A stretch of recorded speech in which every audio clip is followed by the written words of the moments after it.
Shalom saudara, selamat bergabung kembali di channel ini. Sesaat lagi ibadah akan kita mulai, dan kami informasikan beberapa hal untuk kita ketahui. Ibadah online GKS diadakan setiap minggu pada pukul 10 WIB melalui channel YouTube GKS Sunter.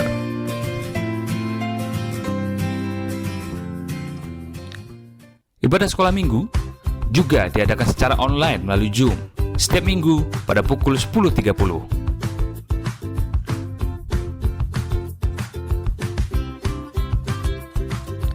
Kegiatan kelompok sel juga kita adakan pada hari Kamis kedua dan keempat, juga secara online.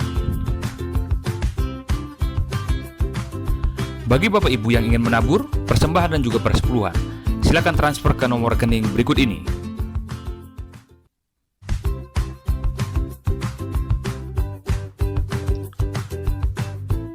Mohon mencantumkan keterangan persembahan atau persepuluhan.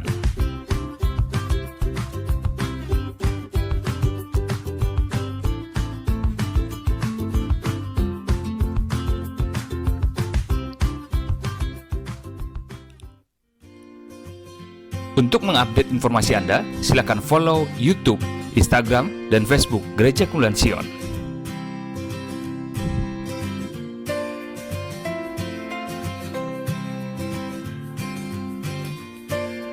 Untuk informasi dan lain-lain, Anda dapat menghubungi kami di nomor berikut ini.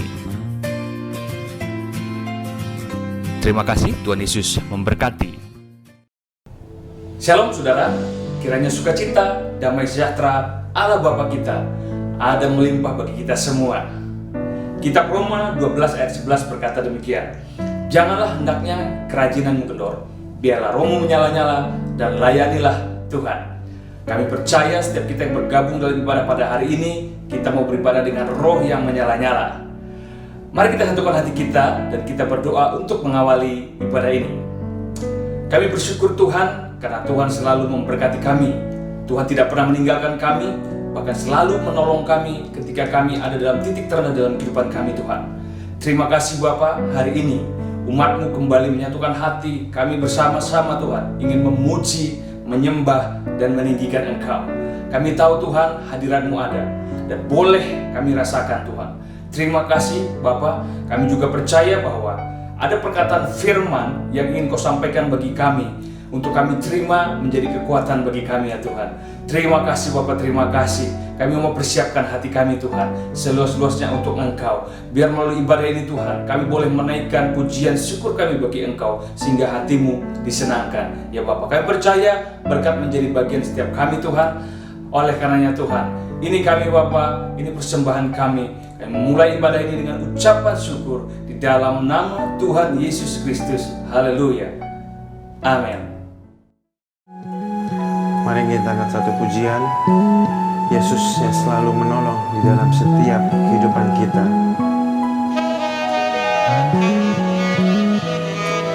Kau Tuhan, penolong dalam hidupku. Ku percaya hanya kepadamu. Kau pegang tanganku dan tuntun langkahku. Yesus, Kau perlindunganku. Kau Tuhan, kekuatan dalam hidupku, penolongku dalam kesesakan. Kau gunung batuku dan pertahananku. Yesus, Kau kemenanganku. Yesus, padamu ku berseru, Kaulah penyelamatku. Terpujilah Kau Tuhanku. Mulutku memuji nama-Mu sepanjang umur hidupku. Terpujilah Kau Tuhanku di atas segalanya.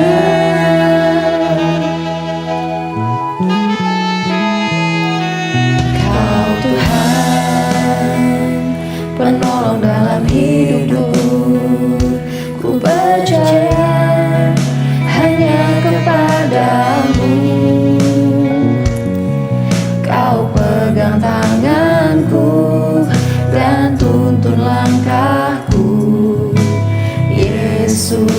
Kau perlindunganku, Kau Tuhan, kekuatan dalam hidupku, penolongku dalam kesesakan. Kau gunung batuku dan pertahananku, Yesus, Kau kemenanganku. Yesus, padamu ku berseru, Kaulah penyelamatku. Terpujilah Kau Tuhanku, mulutku memuji nama-Mu sepanjang umur hidupku. Terpujilah Kau Tuhanku di atas segalanya. Yesus, padamu ku berseru, Kaulah penyelamatku. Terpujilah Kau Tuhanku, mulutku memuji nama-Mu sepanjang umur hidupku. Terpujilah Kau Tuhanku di atas segalanya.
Yesus, padamu ku berseru, Kaulah penyelamatku.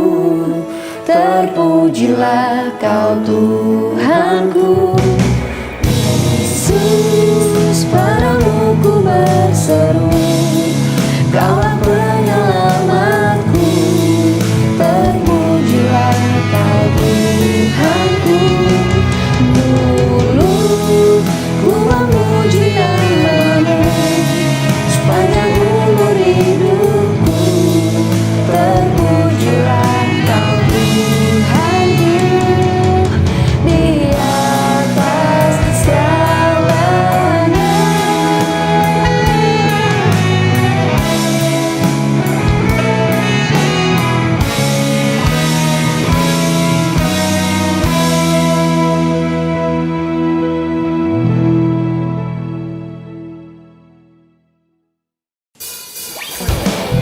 Shalom Bapak Ibu sekalian, kini tiba saatnya kita memuji kembali nama Tuhan. Mari kita sorak-sorai, kita nyanyikan, kita tepuk tangan, kita ekspresikan pujian kita kepadanya. Bersorak-sorai, muliakan nama-Nya, Dia berperang ganti kita. Bertepuk tangan, muliakan nama-Nya, Dia selamatkan jiwa kita. Satu-satunya penebus, kalahkan maut, bangkitkan hidup. Tuhan yang memberi kemenangan bersama kita, di dalam kita. Masuk dalam kemuliaan-Nya, Dia perlindungan dan pengharapan.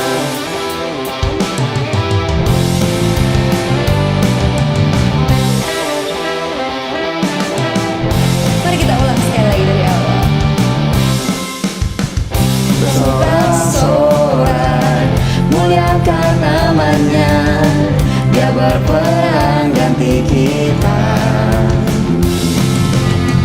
Bertepuk tangan, muliakan namanya. Dia selamatkan jiwa kita. Satu-satunya penebus, kalahkan maut, bangkit dan hidup. Tuhan yang memberi kemenangan, bersama kita, di dalam kita. Masuk dalam kemuliaannya, Dia perlindungan dan pengharapan.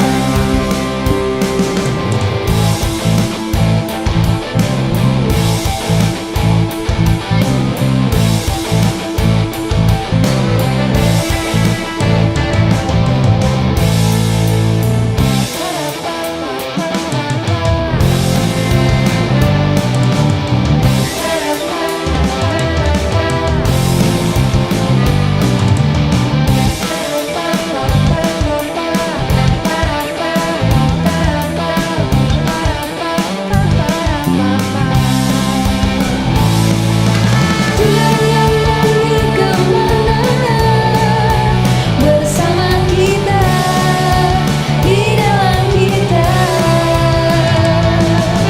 Masuk dalam kemuliaannya, Dia perlindungan dan pengharapan. Dia perlindungan dan pengharapan. Dia perlindungan dan pengharapan.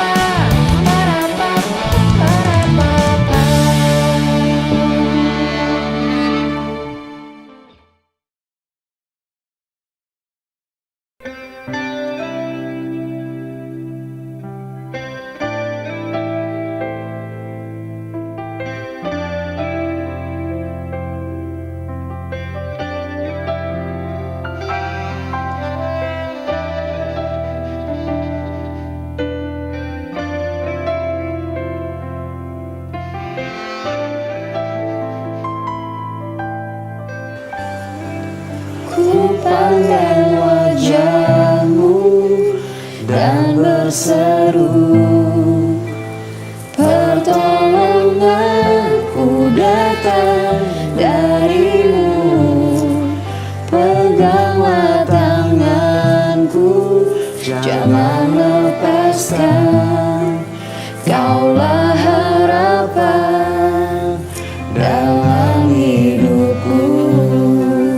Ku pandang wajah-Mu dan berseru, pertolonganku datang dari-Mu. Peganglah tanganku, jangan lepaskan. Kaulah harapan dalam hidupku.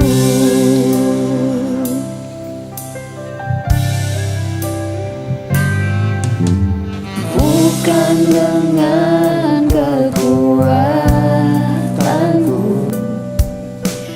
ku dapat jalani hidupku. Tanpa Tuhan yang di sampingku, ku tak mampu sendiri. Engkau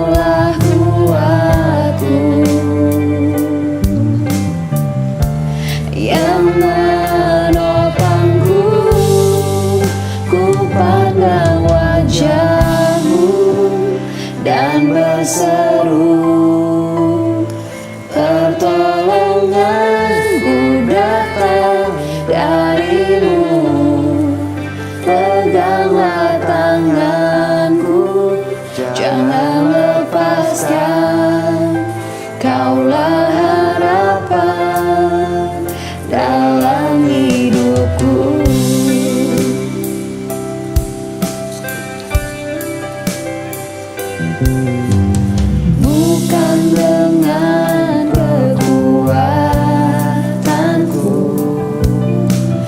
ku dapat jalani hidupku.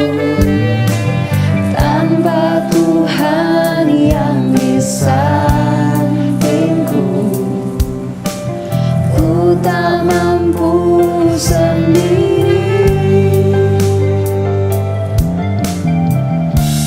Engkaulah kuatku yang menopangku. Ku pandang wajah-Mu dan berseru, pertolonganku datang dari-Mu. Peganglah tanganku, jangan lepaskan. Kaulah harapan dalam hidupku.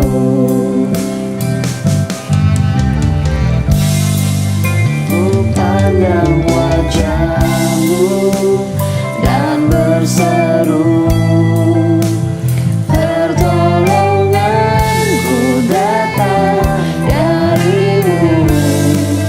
Peganglah tanganku, jangan lepaskan. Kaulah harapan dalam hidupku. Kaulah harapan dalam hidupku.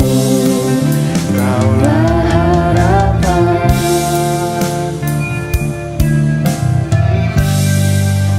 dalam hidupku.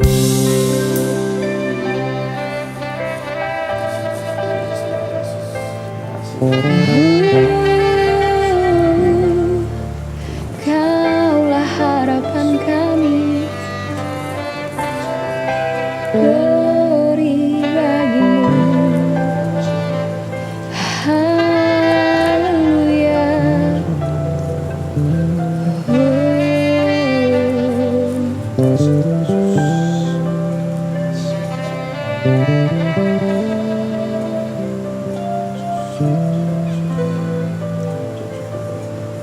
Kau Raja atas kami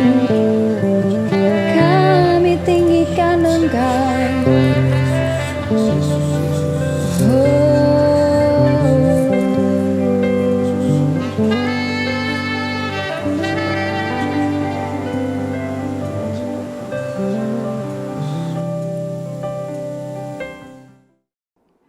Shalom kekasih-kekasih Tuhan dimanapun Anda berada, sukacita di dalam Tuhan kita diperkenankan untuk menerima anugerah yang luar biasa. Kita masih bisa beribadah bersama-sama walaupun secara online, tetapi kita bisa merasakan kasih-Nya yang tidak pernah meninggalkan kita, bahkan berkat-Nya berlimpah-limpah atas setiap kita.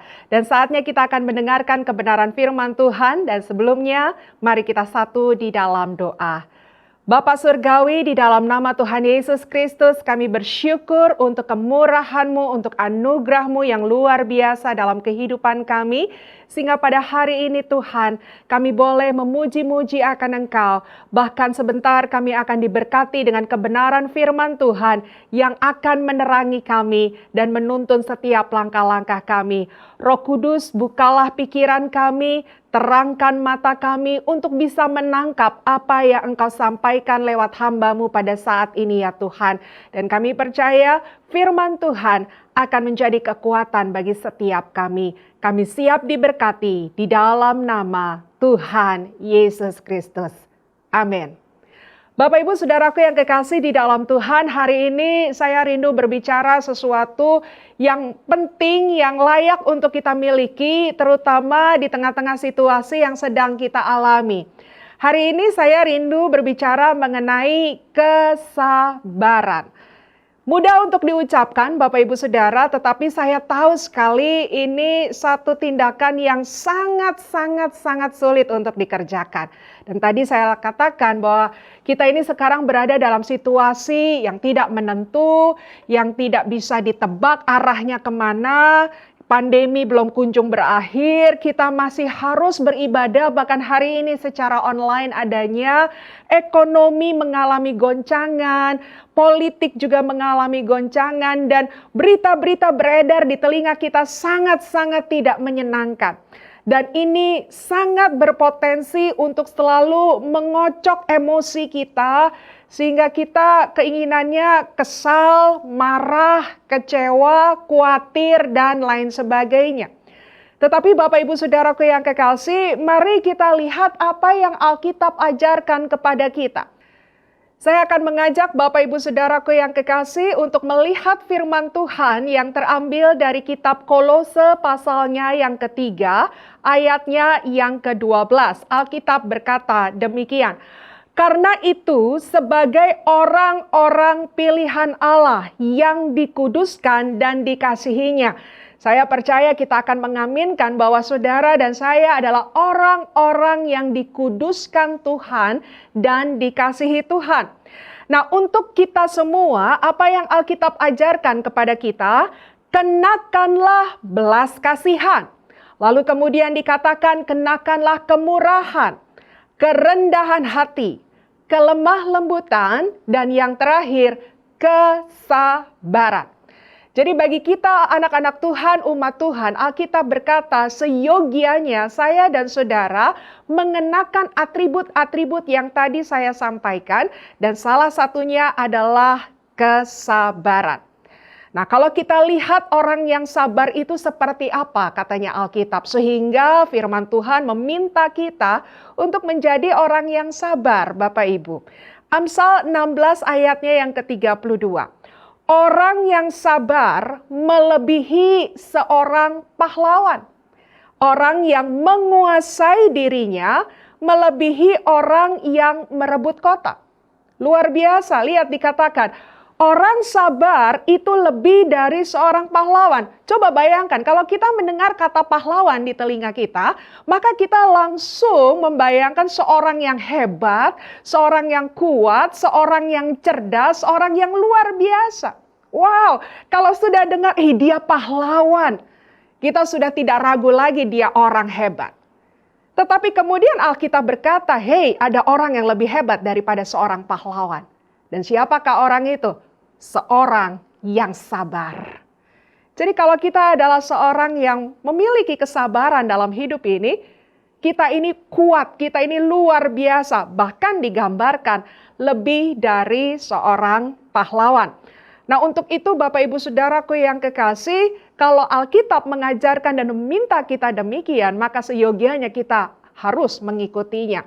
Walaupun tadi saya katakan ada banyak peristiwa di sekitar kita, apalagi hari-hari terakhir, yang akan menjadi alasan untuk kita berkata, oh tidak mudah untuk jadi orang sabar, nggak kuat rasanya untuk bisa jadi orang sabar. Apakah Tuhan tidak bisa memberikan toleransi karena situasi ini sehingga sedikitlah saya diizinkan untuk tidak menjadi orang sabar. Bapak Ibu Saudaraku yang kekasih, Filipi 4 ayat 4 saja berkata begini, bersukacitalah, sekali lagi kukatakan bersukacitalah. Dan tahukah Anda di manakah Rasul Paulus menulis kata-kata itu? Di dalam sebuah penjara. Yang seharusnya di dalam penjara tidak membuat orang bersukacita. Tetapi Paulus tetap mengajarkan bersukacitalah. Itu tandanya firman Tuhan tidak dibatasi situasi, tidak dihalangi oleh situasi. Kalau Alkitab bilang kita harus sabar, apapun situasinya kita bisa untuk sabar. Nah, untuk itu Bapak Ibu Saudaraku yang kekasih, tentunya kalau Tuhan memerintahkan sesuatu kepada kita, Dia tidak akan melepas begitu saja untuk kita melakukannya. Tetapi Alkitab akan memberikan arahan. Alkitab akan memberikan langkah-langkah yang harus kita lakukan supaya jemaat Tuhan kita semua dimanapun Anda berada, kita menjadi orang-orang yang sabar di dalam Tuhan.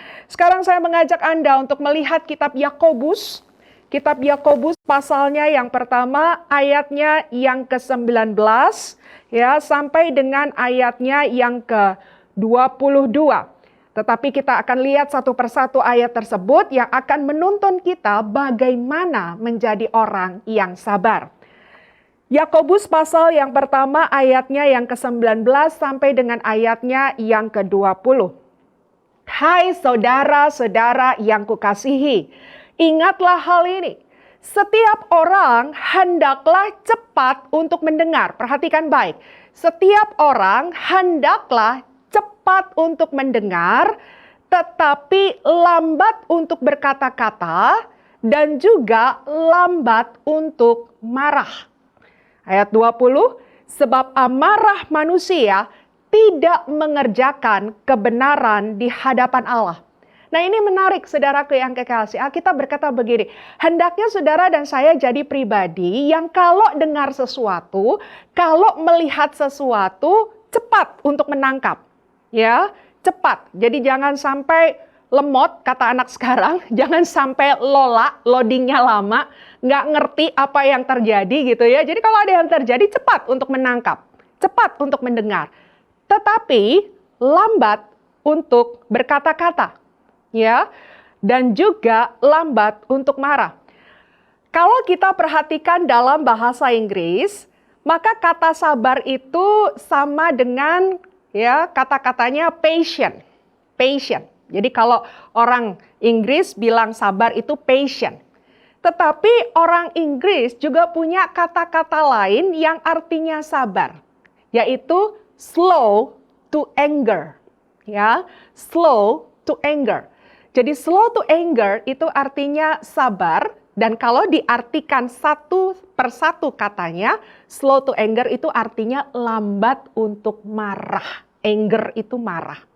Nah, Bapak Ibu Saudaraku yang kekasih, ya, sesuai dengan firman Tuhan, lambat untuk berkata-kata, lambat untuk marah. Artinya sabar dulu kalau lihat sesuatu. Kalau dengar sesuatu.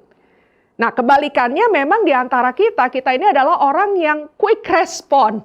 Cepat sekali merespon segala sesuatu. Padahal kita berkata, entar dulu, sabar, dengerin dulu.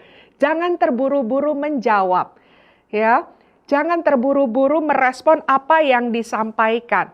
Nah, untuk itu tadi Alkitab berkata, cepat untuk mendengar. Ya.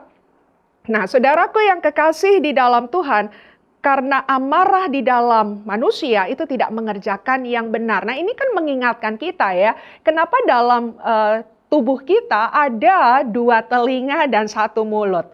Nggak kebayang ya, kalau ada 2 mulut, 1 telinga gitu ya. 1 mulut aja udah repot Bapak Ibu Saudara. Ya, itu kan artinya mendengar harus lebih banyak, harus lebih fokus dibanding kita berkata-kata. Ya, semuanya tuh Tuhan lakukan itu punya arti dan sangat indah sekali Bapak Ibu Saudaraku yang kekasih. Jadi slow to anger, ya, slow to anger.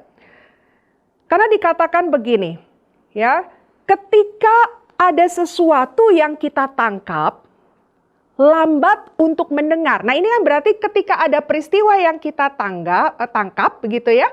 Lalu kemudian ketika kita mau menjawab, kita harus kasih ruang waktu. Kita harus kasih jeda, ya. Nah, ini nih ada situasi yang terjadi, gitu. Berbeda kalau ada sesuatu kita terima, kita langsung ngomong, gitu ya. Kita langsung bicara. Ini enggak. Sesuatu kita lihat, sesuatu kita dengarkan saja. Ya, nanti kalau perlu dijawab, dijawab. Kalau tidak perlu dijawab, ya tidak perlu dijawab. Nah, untuk menjawabnya, diam dulu. Kan begitu ya. Gambarannya begitu tuh, Bapak Ibu Saudaraku yang kekasih. Diam terlebih dahulu. Nah, ini yang kita harus pikirkan. Diamnya ini apa? Karena diamnya ini yang akan memampukan kita untuk tidak salah menjawab. Atau menjadi orang yang sabar tadi. Diamnya ini nih kuncinya nih. Jeda waktu ini kuncinya nih Bapak Ibu Saudaraku yang kekasih. Nah, sekarang kita lihat dalam Amsal 14 ayatnya 29. Orang yang sabar besar pengertiannya. Tetapi siapa cepat marah membesarkan kebodohan. Nah, ada kata pengertian tadi ya, pengertian. Satu lagi ayatnya kita akan perhatikan.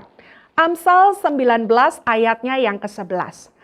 Akal budi membuat seseorang panjang sabar. Tadi pengertian, sekarang akal budi. Oke?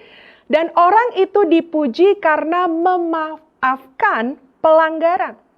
Oh, jadi ketika ada orang bicara, Ya biasanya sih yang memicu kemarahan, yang memicu ketidaksabaran itu kalau beritanya nggak menyenangkan gitu ya saudara ya. Beritanya menjengkelkan atau peristiwanya nggak cocok sama kita. Nah itu yang bikin kita emosi, marah dan lain sebagainya. Kalau beritanya happy-happy aja nggak akan ada masalah. Nah ketika kita mendapatkan berita yang buruk dalam hidup kita, mungkin ada orang yang tiba-tiba datang nggak ada angin, nggak ada hujan, maki-maki kita begitu ya. Ingat Alkitab berkata, slow to anger. Sabar dulu, jangan cepat respon. Nah, sabar dulunya ini apa tadi?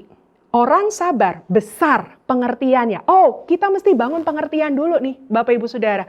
Jadi ketika kita jeda tadi, kita diam tadi, itu kita sedang membangun pengertian. Akal budinya sedang bermain. Ya, akal budinya sedang bermain. Nah, untuk itu ini yang harus kita perhatikan. Bagaimana nih kita bisa membangun pengertian ketika dimaki-maki orang? Ketika melihat ada peristiwa yang tidak menyenangkan, ini bagaimana akal budi kita bisa membangun pengertian yang baik agar kita bisa sabar adanya. Sekarang kita lanjutkan ya, Yakobus 1 ayat 21 ya. Dan ayatnya yang ke-22. Ayat yang ke-21 dulu saya bacakan bagi saudara. Sebab itu, buanglah segala sesuatu yang kotor dan kejahatan yang begitu banyak itu, dan terimalah dengan lemah lembut firman yang tertanam di dalam hatimu, yang berkuasa menyelamatkan jiwamu. Jadi dalam kehidupan ini, supaya kita tidak mudah emosi, bisa membangun pengertian yang baik, segala yang busuk-busuk, segala yang nggak betul dalam hati dan pikiran kita, ini buang dulu. Jangan disimpan. Ya, itu kan sampah. Kalau sampah itu harusnya dibuang, bukan disimpan, bukan jadi hiasan, kan begitu? Ya, itu dibuang. Kenapa? Karena apa yang ada di dalam hati itu yang akan terpancar keluar, itu yang akan keluar dalam kehidupan kita. Nah, ketika ada orang bikin marah kita, ketika ada orang bikin kesel kita, ya itu tadi, boro-boro kita diam dulu, saudara. Ya. Ini semua yang buruk karena emang tersimpan di hati kita itu, wah itu menggelegar gitu, ingin keluar cepat-cepat dan itu akan keluar. Yang terjadi adalah orang itu bicara satu kalimat, kita 10 kalimat bantai dia. Mungkin dia pakai kata-kata yang tidak seberapa karena ini bank hati kita isinya kebun binatang gitu ya, isinya sampah kotoran dan lain sebagainya. Rasanya nggak bisa untuk dicolek gitu ya. Ini keluar dan bisa lebih parah membalas apa yang orang lain lakukan kepada kita. Nah itu yang tadi Alkitab berkata, nggak jadi kebenaran kan akhirnya.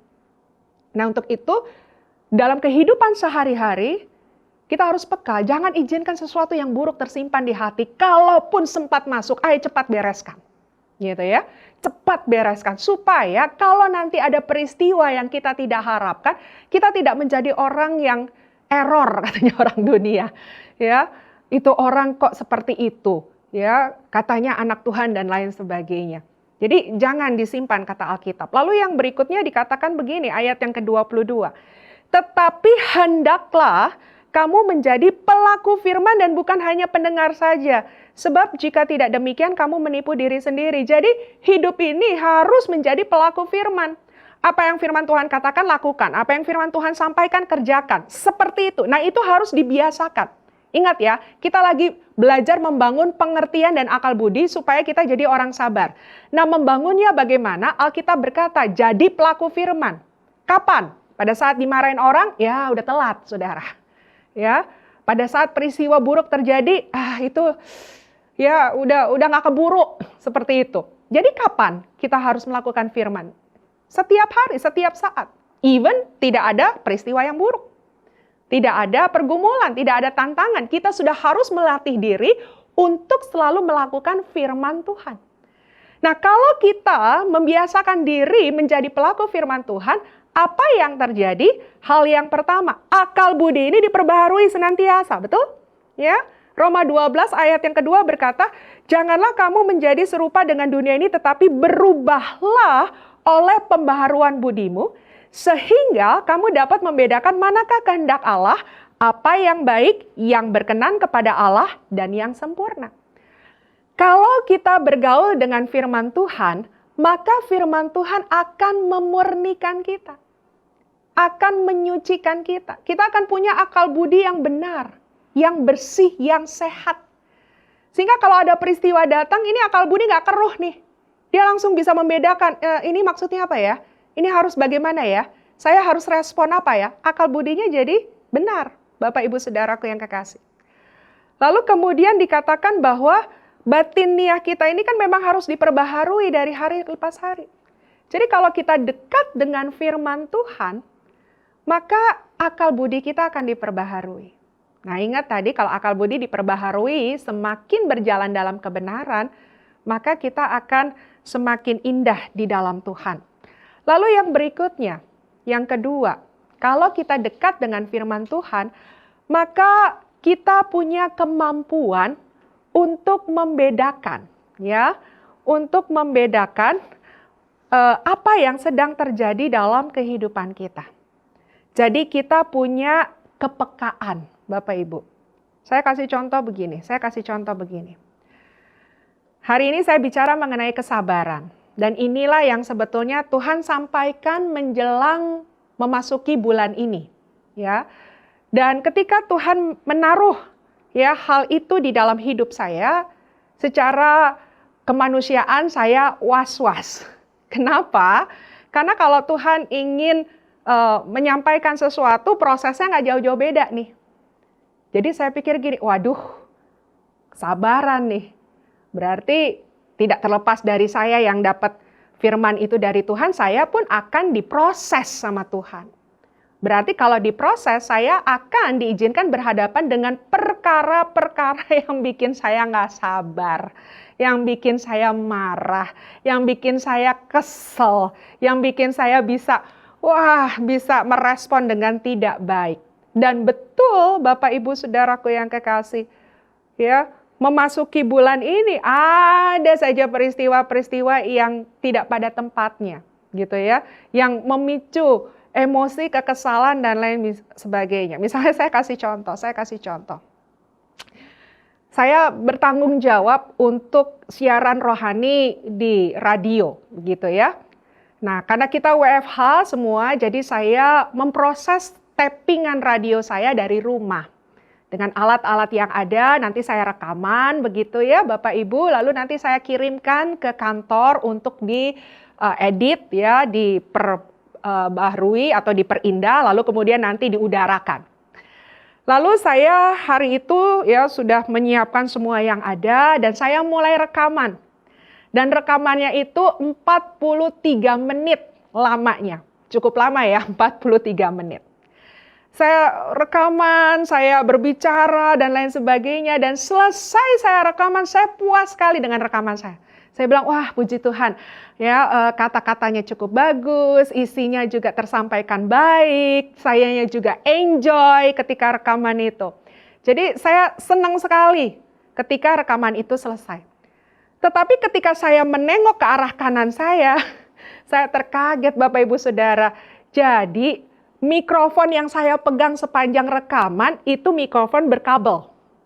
Ya. Dan rupanya kabelnya tidak tercolok ke alat rekam yang ada. Coba bayangkan Bapak Ibu. Ya. Jadi saya 43 menit tadi cuma megang mikrofonnya nggak tercolok kemana-mana. Ya, dan saya bla bla bla bla ngomong gitu. Dan rasanya tuh aduh gitu ya. Saya langsung bilang sama suami saya, wah ini gimana nggak kecolok, tadi saya nggak rekaman ininya kabelnya nggak tersambung dan lain sebagainya. Suami saya santai banget lagi jawabnya, ya ulang aja, ulang aja. Dalam hati saya, emangnya enak ngulang 43 menit gitu ya. Kan saya terbiasa kalau berkhotbah atau menyampaikan renungan gitu kan banyak hal yang spontan begitu kan. Nah disuruh ulang 43 menit itu rasanya yang gitu ya. Ya suami saya berkata begini, udah buat lagi aja ya. Nanti diulang lagi. Aduh ngomongnya gampang banget Saudara. Sementara saya aduh gitu. Terus saya tanya, tadi sebetulnya kerekam nggak? Ya kerekam, tapi kualitasnya pasti beda gitu, seperti itu.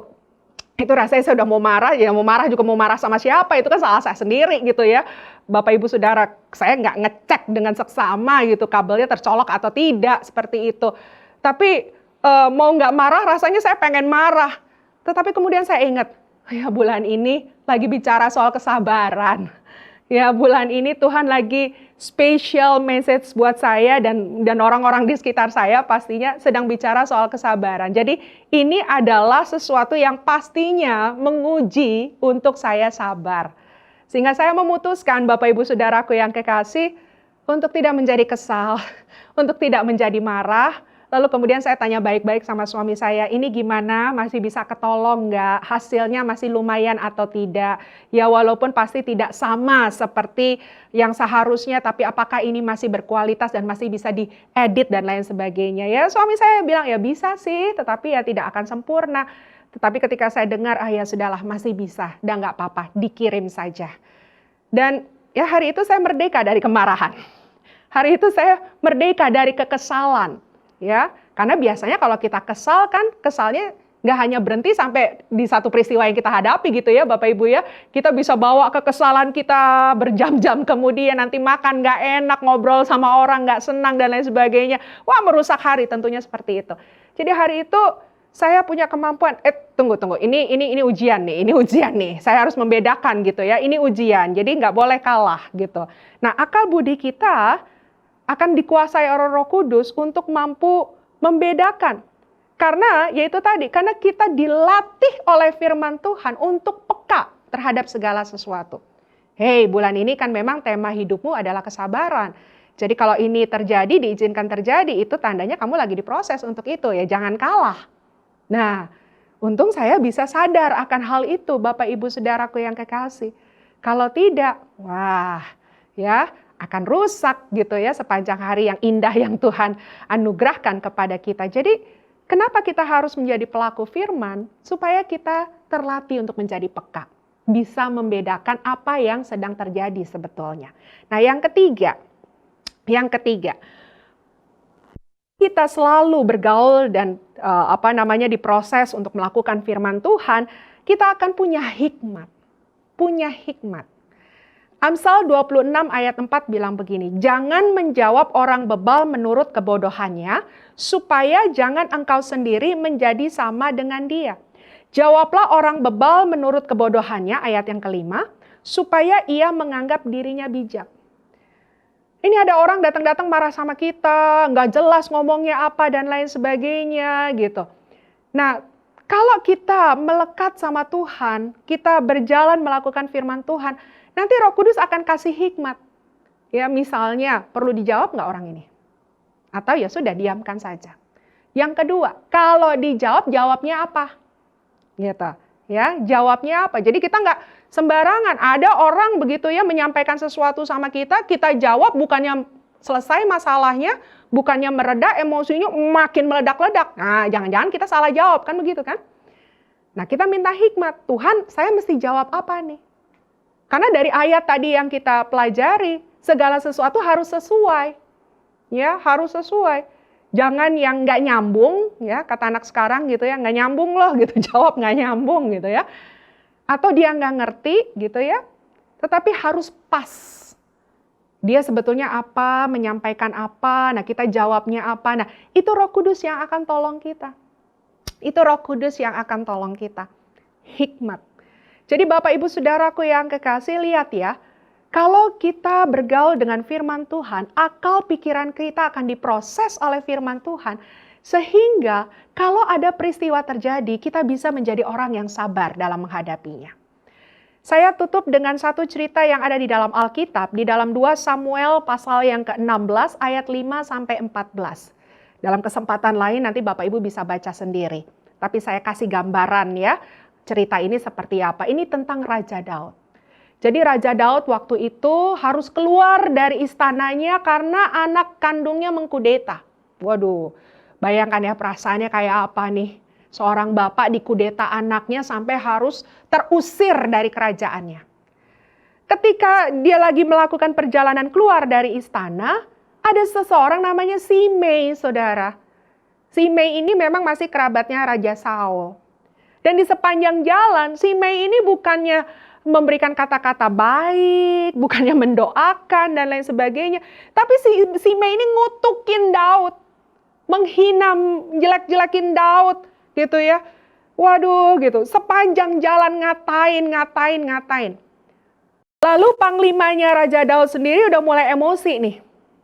Dia sampai bilang begini, Raja, kita bunuh aja nih orang nih. Ya, keterlaluan nih mulutnya apa segala macam. Saya turun tangan ya, pakai tangan saya ya. Saya apain nih orang. Tapi saudara tahu apa yang Daud jawab? Gak usah, biarin aja.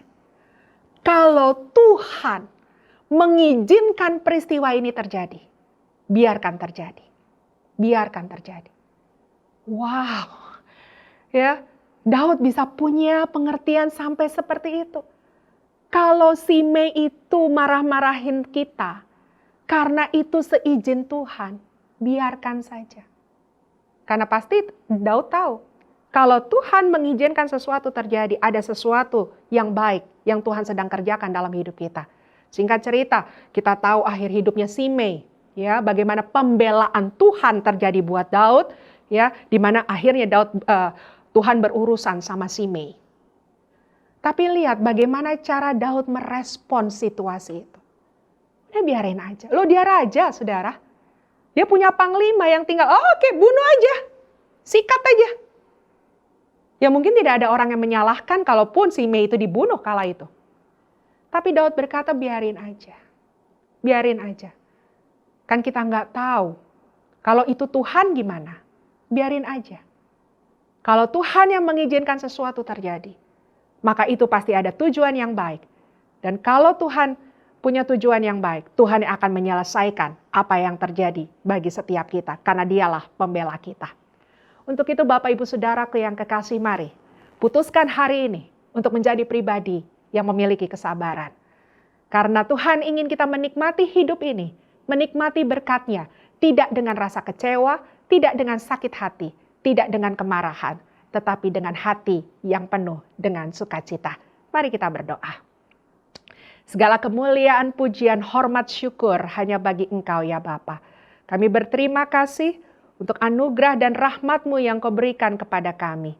Tuhan, biarlah apa yang kami dengar boleh menjadi benih unggul dalam hidup kami, sehingga kami melakukan apa yang Engkau ajarkan kepada kami. Tidak mudah untuk menjadi sabar, tapi bukan berarti tidak bisa untuk menjadi orang yang sabar. Roh Kudus tolong kami, Roh Kudus kuatkan kami, sehingga kami bisa menjadi apa yang Engkau kehendaki. Terima kasih Tuhan untuk firman-Mu yang sudah disampaikan. Segala kemuliaan hanya bagi Tuhan. Kami juga akan akhiri ibadah kami pada saat ini Tuhan. Kami percaya Engkau telah memberkati dari awal hingga akhirnya. Dan sebelum kami berpisah, kami akan menerima berkat dari Tuhan. Kekasih-kekasih Tuhan, arahkan hatimu dan terimalah berkat Tuhan. Kiranya rahmat anugerah, damai sejahtera dari Allah Bapa kita, cinta kasih di dalam nama Tuhan Yesus Kristus, persekutuan di dalam Roh Kudus-Nya yang senantiasa akan menuntun, memimpin, dan menyertai kita. Mulai dari hari ini sampai selama-lamanya. Kami terima berkat-Mu di dalam nama Bapa, Putra, dan Roh Kudus, di dalam nama Tuhan Yesus Kristus yang diberkati, yang percaya bersama katakan, amin. Tuhan Yesus memberkati.